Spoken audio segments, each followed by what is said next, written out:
Hey everyone, in this video, I'll show you how to use the Canva AI for branding.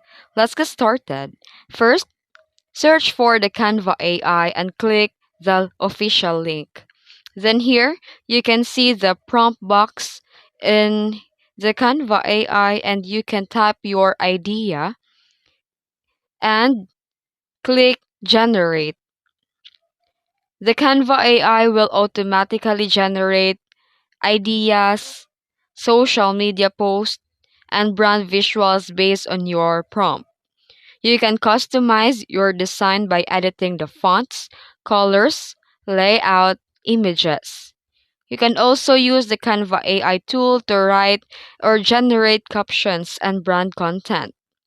And once satisfied, you can download your design and use them across your social media platforms and marketing platforms. And that's it. That's how you use a Canva AI for branding as beginner. If this video helped you, don't forget to like and subscribe for more tutorials. Thanks for watching.